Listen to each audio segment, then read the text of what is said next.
پھرتے ہیں مارے مارے، خدا کے عاشق تو ہیں ہزاروں، بنوں میں پھرتے ہیں مارے مارے۔ میں اس کا بندہ بنوں گا جسے خدا کے بندوں سے پیار ہوگا۔ سٹیج پہ تشریف فرما زعمائے ملت، آج کی اس تقریب کے روح رواں الخالد ویلفیئر سوسائٹی کے ذمہ داران، مختلف تعلیمی درسگاہوں سے تشریف فرما یہاں جو تقریری مقابلہ ہوا اس کے جو اسٹوڈنٹس ہیں اور دیگر معززین علاقہ، آپ تمام حضرات کو یہاں آمد پہ خوش آمدید کہتے ہیں۔ آرگنائزیشن نے آج کی اس تقریب کے لیے جو عنوان چنا ہے وہ اپنے اندر اتنی وسعت رکھتا ہے کہ لوگوں کی تو زندگیاں بیت گئیں اس عنوان سے وفا کرتے کرتے۔ سامعین محترم، اللہ کے نبی صلی اللہ علیہ وسلم کی ایک حدیث آپ اور میں نے بیسیوں بار محراب و منبر سے سنی ہے کہ اللہ کی راہ میں لڑنے والے شہید کے تمام گناہ معاف کر دیے جاتے ہیں، ماں سوائے اس کے کہ اگر اس کے ذمے کوئی قرض ہو۔ تو علامہ نووی اس حدیث کی شرح میں لکھتے ہیں کہ قرض سے مراد کوئی لین دین نہیں ہے، محض کوئی پیسوں کا لین دین نہیں ہے۔ قرض سے مراد حقوق العباد ہے کہ اس شہید کے ذمے اگر کوئی بندوں کے حقوق رہ گئے ہیں تو اللہ تعالیٰ اس وقت تک معاف نہیں کرے گا جب تک وہ بندے خود کھڑے ہو کے اس کو معاف نہیں کریں گے۔ یعنی ایک طرف دیکھیں کہ ایک شخص اللہ کی راہ میں شہادت کے مرتبے پہ فائز ہوتا ہے، اور دوسری طرف ذرا دیکھیں محاسبے کا، دوسری طرف اسلام نے جو ایک اصول دیا ہے کہ اس کے ذمے اگر بندوں کے کوئی حقوق باقی ہیں تو وہ اس سے پوچھ گچھ ہوگی اور وہی بندے اس کو معاف کریں گے۔ میں معذرت کے ساتھ تھوڑی سی تلخ بات کروں گا کہ حقوق العباد کے ضمن ہم کوئی قبضہ مافیا ٹائپ لوگ ہیں، معذرت کے ساتھ یہ ہماری سوسائٹی پوری، یعنی یہاں بچیاں تقریر کر رہی تھیں تو میرے ذہن میں یہ خیال آیا کہ پہلا حق تو ہم ان کا غضب کرتے ہیں کہ جب یہ کہا جاتا ہے کہ بہن اور بیٹی کو وراثت سے حصہ دینا کہاں ضروری ہے، یعنی پہلا ڈاکہ تو ہم وہاں مارتے ہیں۔ معذرت کے ساتھ ہم مسلم معاشرہ چہ جائے کہ میری بیٹی نے یہ کہا کہ کابل میں کانٹا چبھے تو ہندوستان کا پیرو جوان بے چین ہو جائے، تو یہ میں کابل کی بات نہیں کر رہا ہوں، میں گھر کی بات کر رہا ہوں، چار دیواری کی،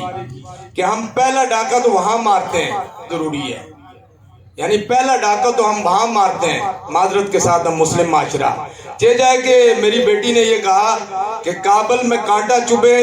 تو ہندوستان کا پیرو جوان بے چین ہو جائے، تو یہ میں کابل کی بات نہیں کر رہا ہوں، میں گھر کی بات کر رہا ہوں، چار دیواری کی، کہ ہم پہلا ڈاکہ تو وہاں مارتے ہیں۔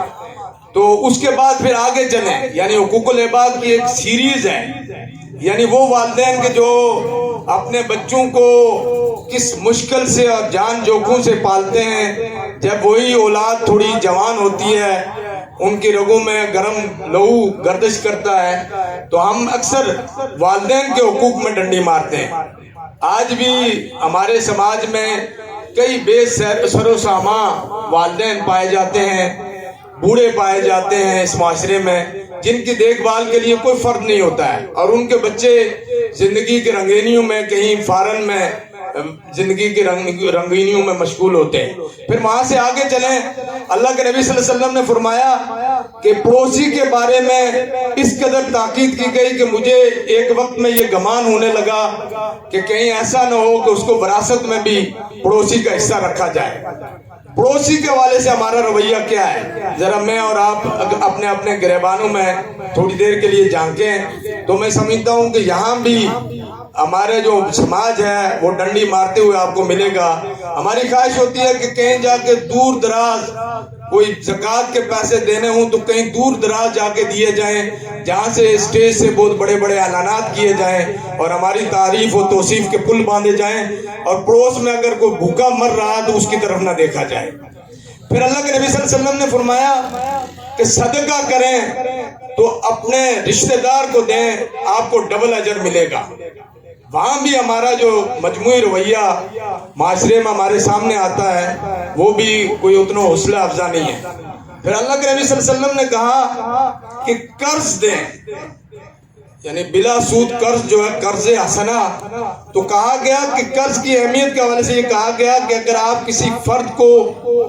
5,000 روپیہ قرض دیتے ہیں 1 مہینے کے لیے، یہ میں مثال دے رہا ہوں، تو ایسا ہے کہ آپ روزانہ 5,000 اللہ کے راستے میں صدقہ کر رہے ہیں. 1 مہینے کے بعد وہ فرد اگر آپ سے یہ کہتا ہے کہ مجھے 10 دن اور دے دیں، میری پوزیشن نہیں ہے کہ میں آپ کا قرض لوٹا سکوں، تو کہا گیا کہ وہ جو اگلے 10 دن ہے وہ ایسا ہے کہ جیسے آپ ڈبل اللہ کے راستے میں صدقہ کر رہے ہیں. تو یہاں سے یہ موضوع اپنی وسعت کے حوالے سے یعنی اس قدر ہے کہ یہ آرگنائزیشنز ہیں جن کے ساتھ آپ لوگ تعاون کریں، ورنہ وہ جو دوسرا سلسلہ ہے نا، وہ کروڑ روپے کا ایک پروجیکٹ آتا ہے، آتے آتے وہ کہتے ہیں ایک ہاتھی اگر کہیں سے صدقہ ہوتا ہے سرکاری خزانے سے تو